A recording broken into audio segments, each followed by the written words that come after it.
Whatever your doubts are, just spit them out. Like, write them down on paper. And I promise you, when you look at them, they're going to look a lot less scary than how they feel when they're just floating around and bouncing around in your mind. This is where it all begins, so say goodbye to all your fears, all your doubts. This is where they die. This is where we come to win, we come to fly. This is where we make our dreams come to life. Welcome to Innovation City. Welcome to Innovation City, a place where innovators, disruptors, and creators break through the status quo to change the way that business happens today. I am super excited. My name is Tyler Kelly. I'm here with my co-host Michael Johnson, and today we are in Venture Cafe St. Louis. Venture Cafe is a place connecting innovators to make things happen, and I'm super excited because today we're here with Cami Thomas of For the Culture TV. Yeah, I'm also excited to have Cami here today. So Cami she's a marketing professional, a blogger, and a documentary filmmaker here in St. Louis. She runs an underground culture blog called FTC TV Official. So For the Culture TV, correct? Correct. So I'm really excited to have you here today too, because I consider myself a storyteller, filmmaker as well. So, and I'm a big believer in the power of storytelling to communicate complex concepts and start conversations that people aren't necessarily comfortable having in like a regular setting. So Absolutely. So I'm super excited. Thank to have you. here I'm today. excited to be here, guys. Thank you for having me. Thank you for the introduction. And I agree. That's actually even why I got into filmmaking. Was I felt like here in St. Louis there were a lot of conversations that we needed to have, and having them in person was kind of working. Writing about them was kind of working. But I found that when I brought a camera around and really told the story through a lens, that it resonated with more people. So that's what I've stuck with, and it's gone pretty well so far. So as you started your journey into what you're talking about, like, how did you get into that? What inspired you to take that leap? You know, just being back home. This is my hometown, and I left for my senior year of college right when everything was kicking off in Ferguson. And I felt like I was leaving my community behind almost. And I came up as much as I could. I'd be here for the weekends, and I would drive home, be in some of the protests, and then come back. But I felt like I wasn't doing enough. So when I got back, I realized that my place might not necessarily be, boots on the ground protesting anymore, but how could I contribute? How could I bring the conversation forward and make it a little bit more productive than what I had seen it being? So again, I wrote a lot of articles. I do freelance writing, and still it still ended up being polarizing, and that was not my idea. So I just had my camera with me and started just filming little clips of North County, which is where I'm from, which is where Ferguson is, and people would respond once I posted it, like, hey, where is that? That's so beautiful. And I realized that people in Missouri had a lot of misconceptions about, what Ferguson was like, or what Chesterfield was like, or the various parts of St. Louis that we kind of separate ourselves into, right? So I realized that, if a picture tells 1,000 words, then moving image must tell 1,000,000. And from there, I just kept going. That's awesome. Quick question. So like St. Louis, we have a national audience, We do. right? And not everyone understands St. Louis the way that we do. So like the conversation out there is that like St. Louis is just a wreck, right? That's what I've heard. But then there's like the St. Louis that we know. So tell me about the St. Louis that you know. The St. Louis that I know is complex. It's multifaceted. That's the thing. There's people like to paint things as good or bad, good and evil, whatnot. St. Louis is a bit of everything, and we have a lot of progress going on. Here at Venture Cafe, when I walk around and talk to people, there are people doing amazing things, both in the social justice realm, but also with tech. In startups and engineering, and there's so much progress and potential, and a lot of things happening on the ground level, right? And then the kind of weirder part, and the things that have led to these explosive moments that we've seen in the city, can be tracked down to the segregation that we have here in the city.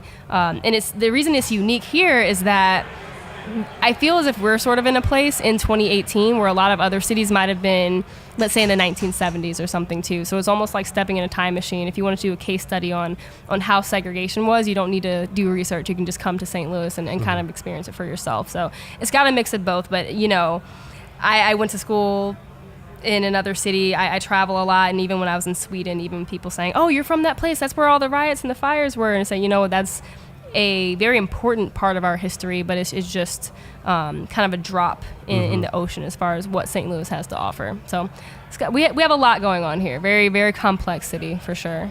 Things are very polarizing. Yes. Especially in our community.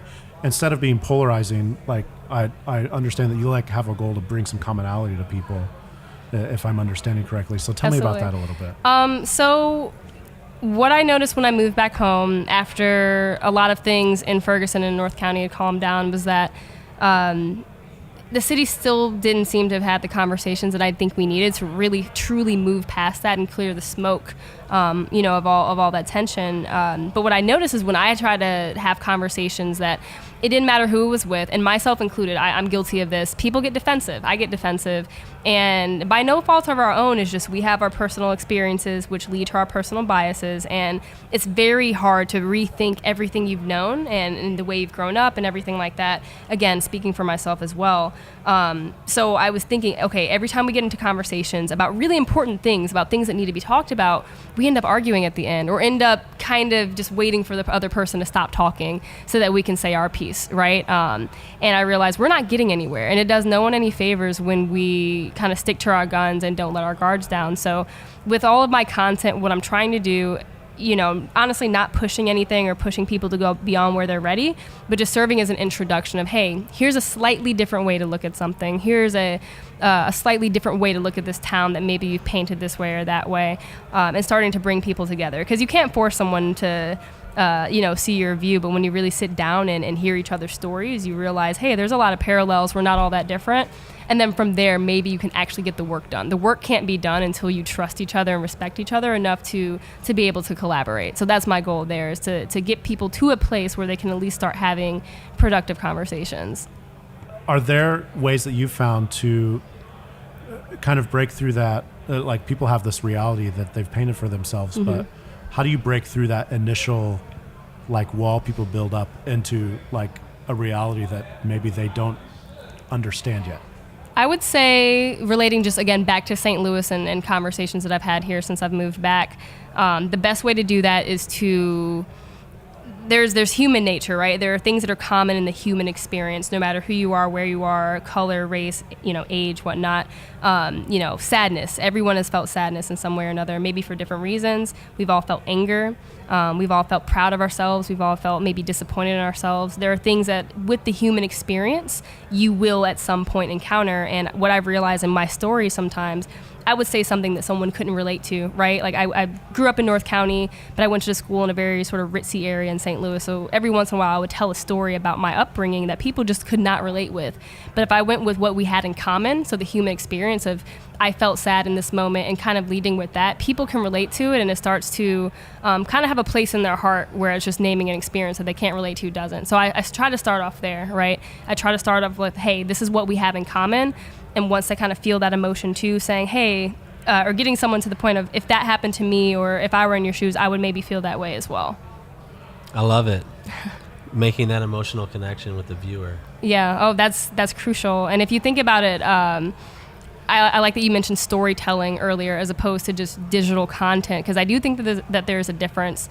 I think that there's an art in storytelling, and art that's been lost a little bit is more, we get into media, everything's kind of just like a message in your face all the time, whereas I gave a presentation earlier and I said there were cave paintings and stories told. There are pyramids where there are stories and epics told. People used to look up at the stars and tell stories based off of astrology. We used to sit around the fire and tell these stories. And it's like, where's that art form now? And it's still there a little bit. But what I found is art is the universal language, right? So art will make you have an emotional connection, whereas me just coming to you and saying something, you might not actually even care. So to kind of get down to that emotional connection, that's where the art comes into play, whether that's, again, in my area, that's film. For other people, it's a paintbrush, whatever it takes to get people to feel something at their core. Definitely. So you talk about innovation. Yeah. in respect to storytelling. So tell me, how are you innovating like this ancient art? The ancient art. I think that I'm just bringing, not just me, but we have more tools at our disposal, right? So people always told stories in the way that they could. If you had berries that you could maybe mush into paint, and then you didn't have a canvas because they weren't invented yet, but you had a cave that you lived in and a clear wall, those are the tools that you would work with.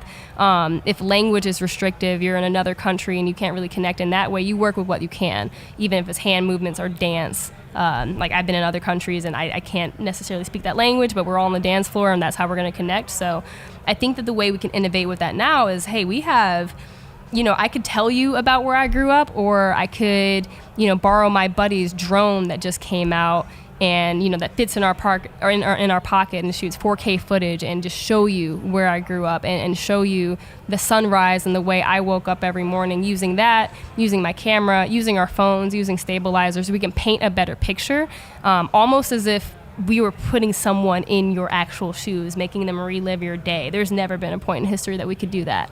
So we've been doing that, but again, we kind of stop it. This is content. I'm creating something, but innovation-wise, I think using these new tools at our disposal. So we all have cameras in our phone probably capable of shooting 4K.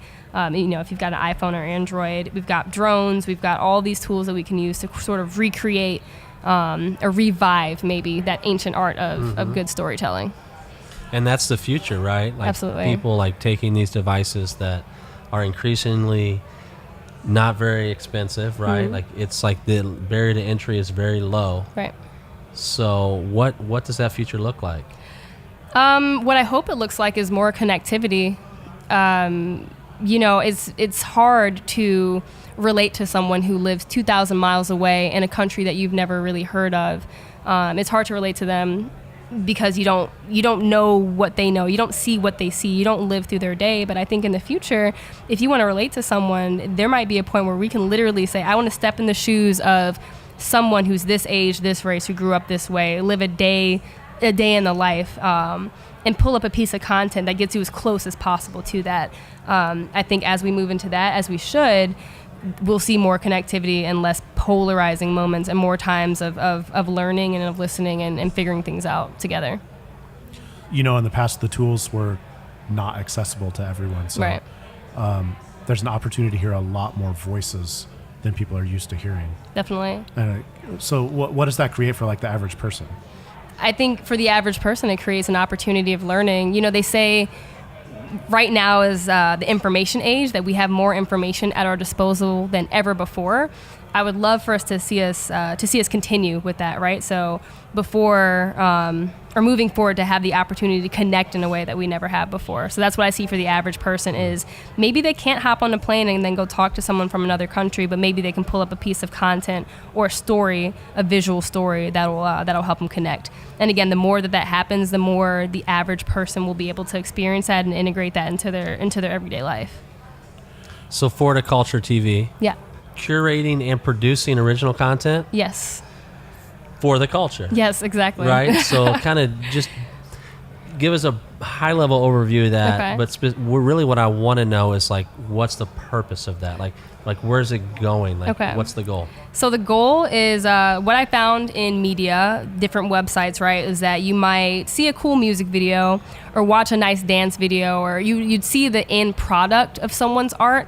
What I didn't see covered was that experience that led the person there, the background story, right? People say, okay, like stick to the art, stick to the singing, whereas maybe the bass that they use and the beats that they use, the reason they're using them is because down their street, like the lady who was selling mangoes would push the cart and it would make a certain sound. Like there's so much more than what we see. We just get the end product.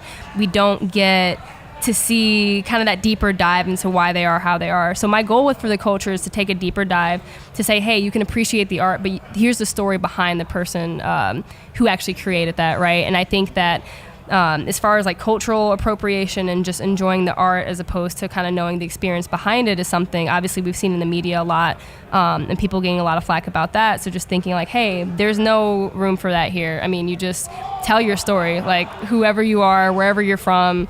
I'm not going to cut anything out if I think it doesn't fit what my idea of you is. Like just come as you are.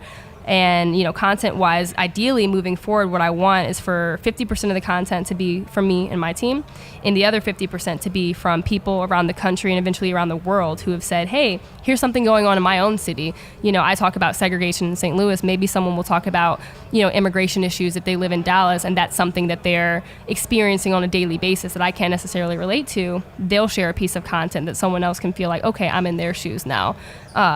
So that's the goal overall, is to connect people in that way, but not in a superficial top level way of like, hey, here's the music they like here, here's the experience here, just taking a really deep dive into it.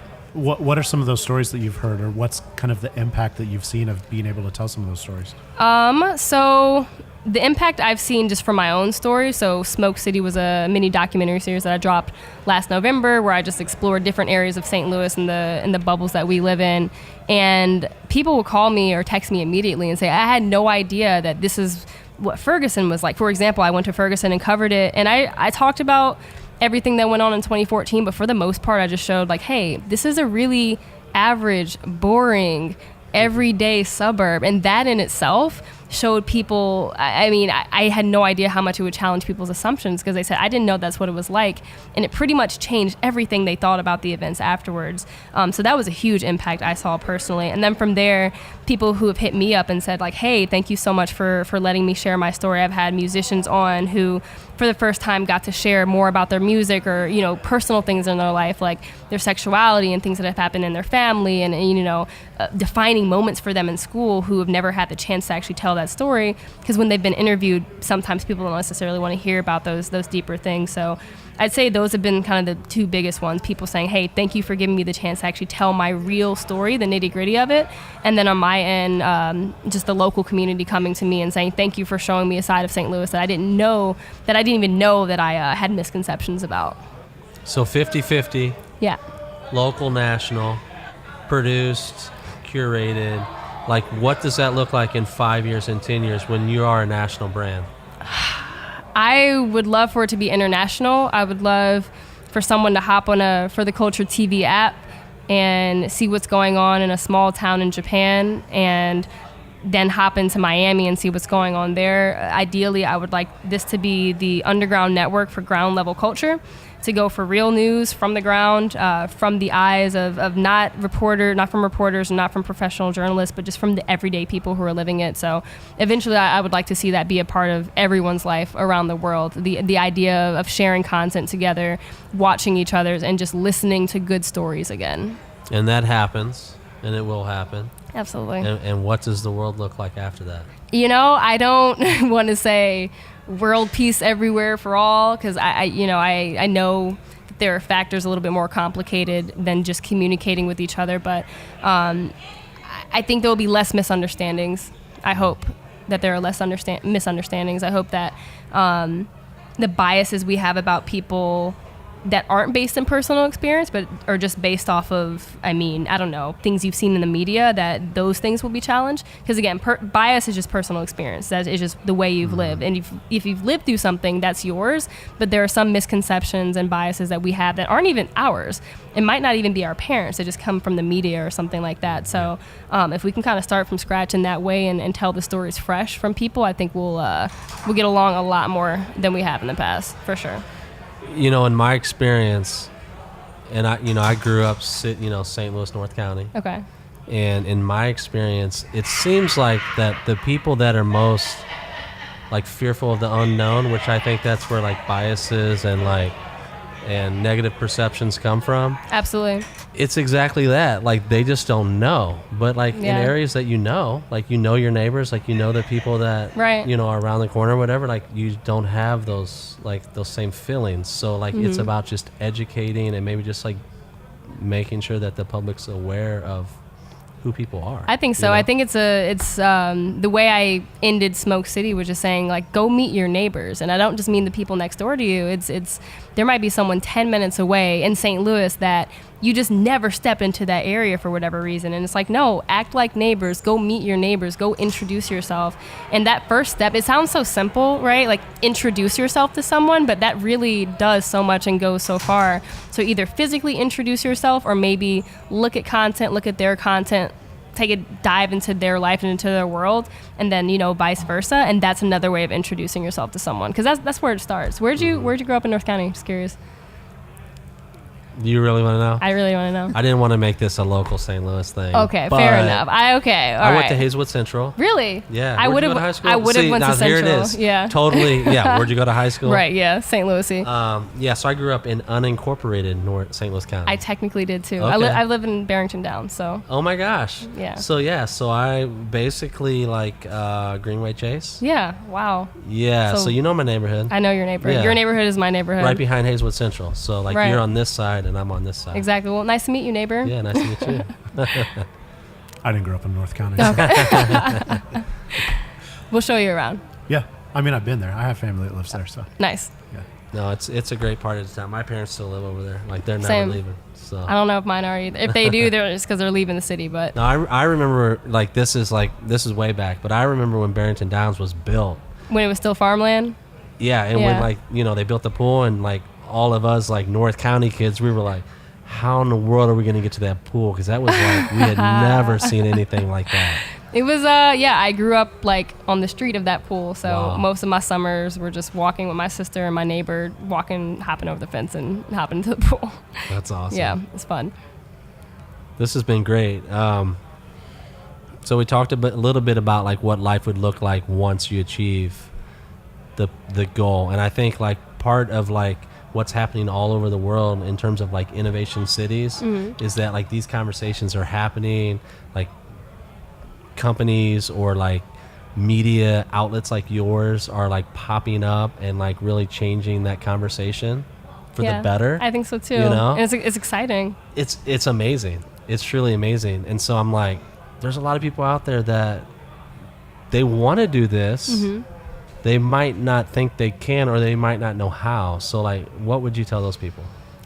I would tell those people to get a piece of paper and a pen or crayon, whatever, and figure out what it is that's stopping them. Their biggest fears. Or do they think, my community won't react well to this, or I don't have enough money? Whatever your doubts are, just spit them out. Like, write them down on paper. And I promise you, when you look at them, they're going to look a lot less scary than how they feel when they're just floating around and bouncing around in your mind. Because those were big concerns of mine. The ones that I just mentioned is, if I start kind of picking away at these local issues, people are going to either be really responsive in a positive way, or I might make a lot of folks mad. And that paralyzed me for about 6 months before I said, you know what? It is what it is. Let me just try it. I'll go for it. And, what's really the worst that could happen? And I took that first step of saying, okay, maybe I won't launch a whole series. Maybe I'll just take my camera out and do some filming of Supashes Park, which is where, the park I would hang out with my family. And I'll just put a little bit of content out and see how people react to it. And if they react well, then I'll keep going. And I kind of thought people wouldn't react well, so it was an excuse to not keep going. And then they did react well, and there was no excuse to not go. So I'd say figure out what it is that's scaring you so much. And again, if you look at it on paper, I promise you it won't look nearly as daunting as it just feels when you don't just spit it out. And then just take that first step. And if that first step seems too big, break that first step into 8 more steps, 8 little steps, micro steps, and then take that itty bitty step. Even if it's like sharpen a pencil so I can write down a game plan, go ahead and sharpen the pencil one day, get the paper another day, write one sentence, and just go step by step by step, because depending on what it is you're doing, it's not even up to you anymore. Like, the world needs things like this. It's almost a responsibility or a duty to get it done. So that's the advice I would give someone. That's great. So Thanks. Start. Yeah, start. Just do it. And I want to dig into that just a little bit more. Yeah. The responsibility or duty. Because you wouldn't say that if you didn't feel that. Oh, absolutely. Like for yourself. Right. So what is that? Like, what do you feel?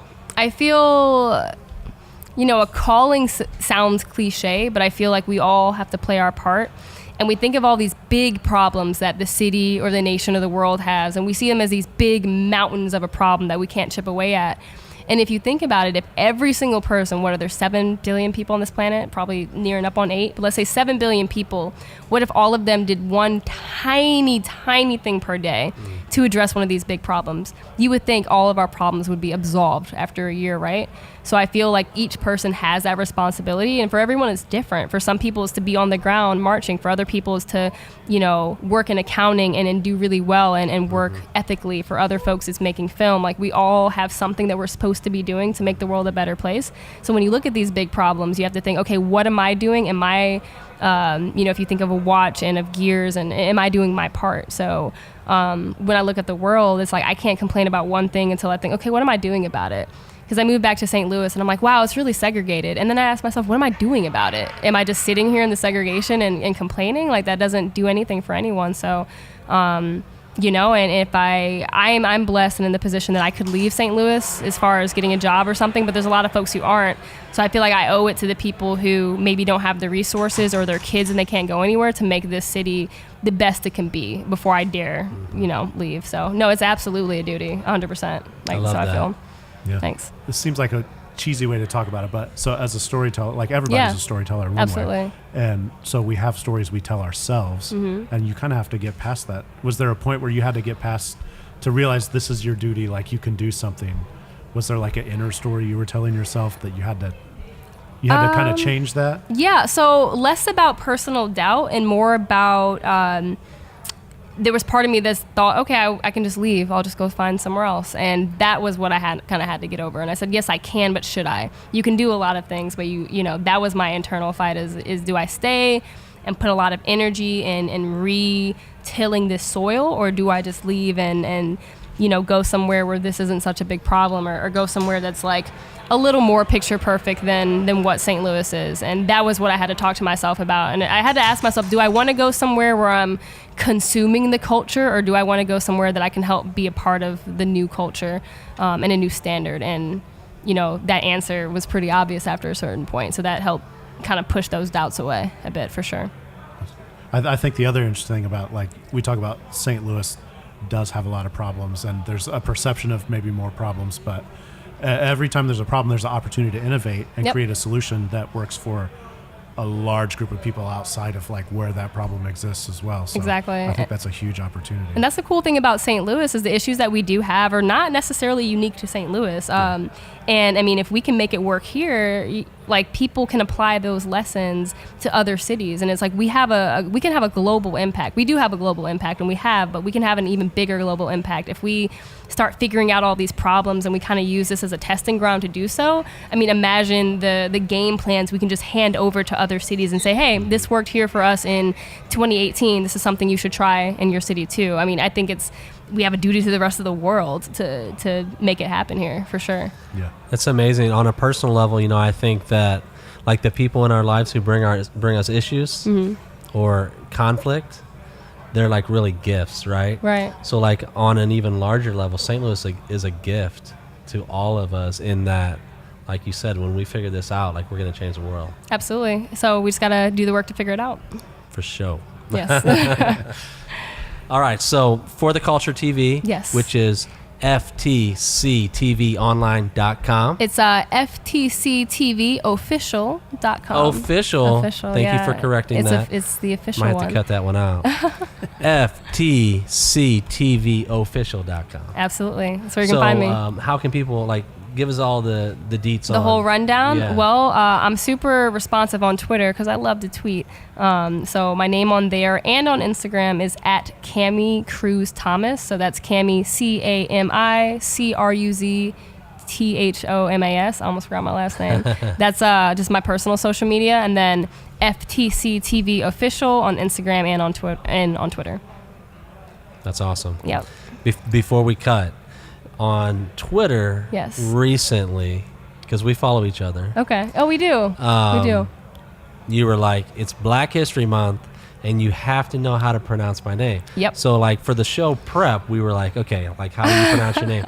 But even from that, I was like, I don't know. Yeah. So tell everyone how to pronounce your full name. My full name is Cami Thomas. There's actually a whole nother, and I'm going to do a whole episode on this, but I go by Cami. I'm fine with going by Cami, but something else that I brought up in the past is that did I really choose that nickname, or was it given to me Yeah. by people who couldn't pronounce it? And it's the latter. So I do go by Cami. I mean, I've tried to force that. Like the tweet he's talking about, the first on February 1st, I was like, all right, it's Black History Month.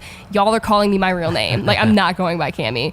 And I've actually held to that for the most part. But I mean, I've been going by Cami since I was in first grade. Like, at this point, like, that is my name. Wow. And when people call me Kamara, I almost get weirded out. I'm like, you don't know me. Like, why are you calling me what my parents call me? But that's my real name. I go by Cami or Cami, but Cami, Cruz Thomas, whatever. Some people call me Cruz, some people call me Cam, but I guess traditionally my official name is, I just go by Cami Thomas. Cami, thank you so much for spending this time with us. Absolutely, It was a pleasure. guys. Thank you so much. It's cool to meet you in person, not on Twitter. Definitely. It's a pleasure being here with you today. For more episodes, visit innovationcity.co. Be sure to subscribe, rate, and review. If you're in St. Louis, visit us on a Thursday night. You can find details at vincafstl.org. You can also connect with us on social at We Are Slam or at Venture Cafe STL. This is where it all begins.